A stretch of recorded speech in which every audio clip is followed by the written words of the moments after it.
Good morning, Stuart. How are you doing? I'm doing well, Scott. How about you? Very good. I just can't believe I'm seeing you this clearly so far away. That's amazing. Yes, it is. And hearing. I want to say hello to the all the people out there on the Internet of Things and introduce myself and let people know what this is all about. My name is Scott Nichols, and I live in Colorado with my wife. I have a background in electrical engineering and agriculture, farming and ranching. And for the last 20, 25 years, have been extremely interested in justice and how people interact with one another. And I met my good friend Stuart Litwiller, and he shares that interest. So I'll let him introduce himself as well.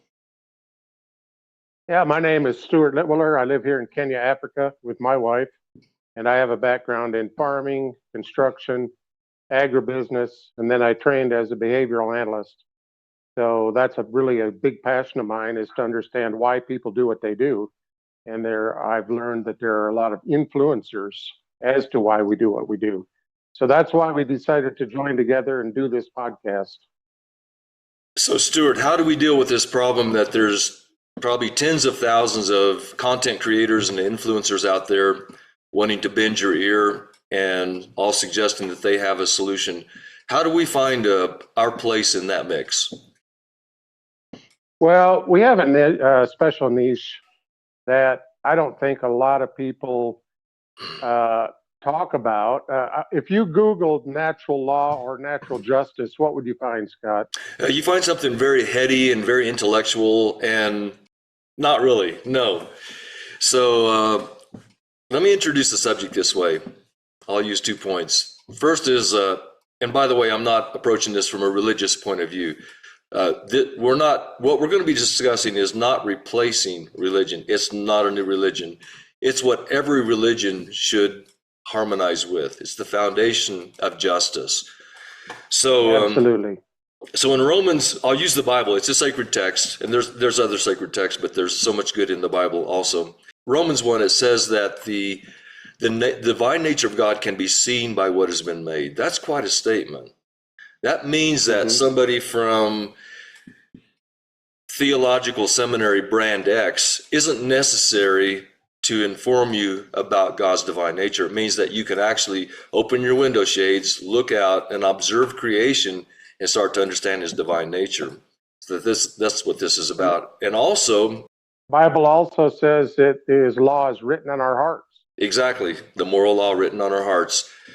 And also Thomas Jefferson, in that incredible, beautiful piece of writing, the Declaration of Independence, said this. He said, "We hold these truths to be self-evident."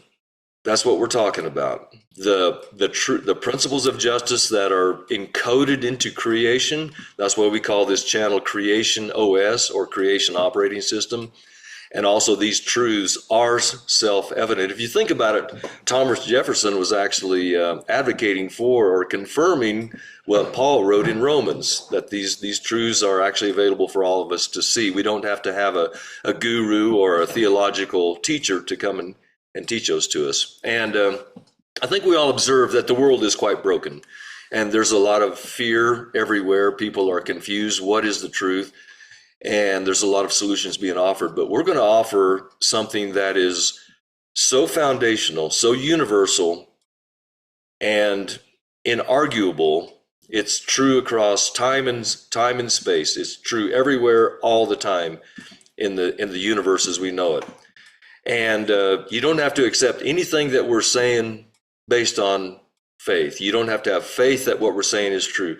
All you have to do is listen to what we say, and then take a sledgehammer and try to break it. If you can break it, we would want to know about that, because these truths are simply are.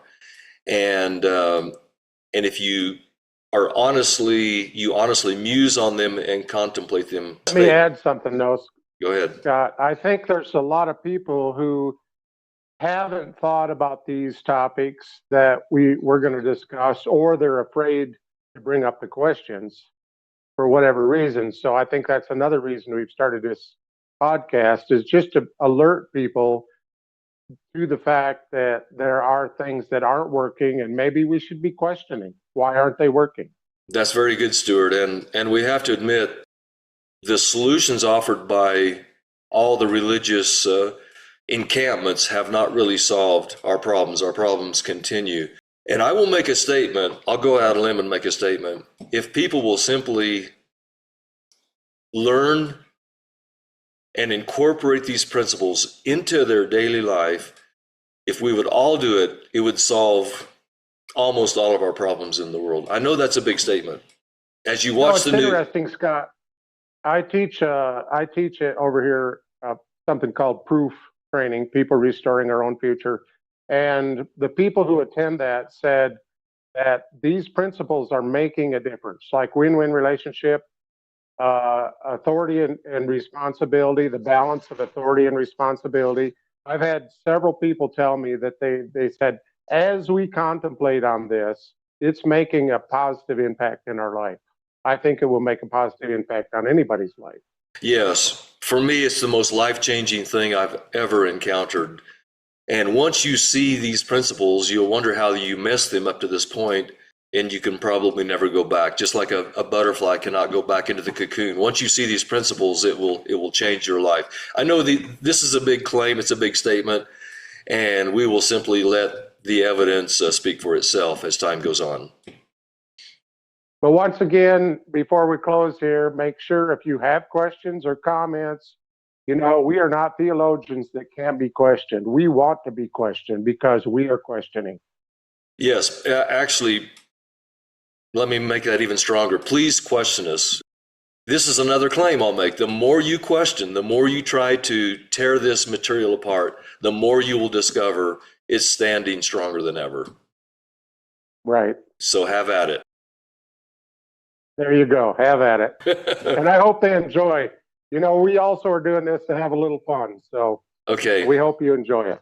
Now, there's one caveat. I need a little bit of a trigger warning here. There are some things that we will discuss about natural law, the principles of natural justice, that will step on religious toes.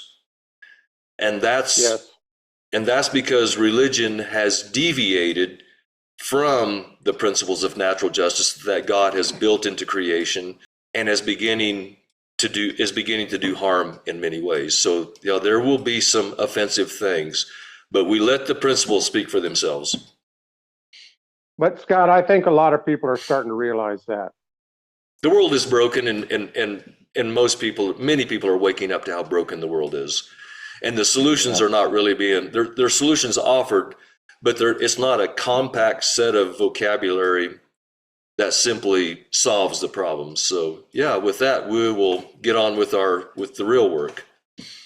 Yeah, so I invite you to come with us on our journey. All right. Thank you, Stuart. All right. Thank you, Scott. Talk to you later. We'll talk again. Goodbye.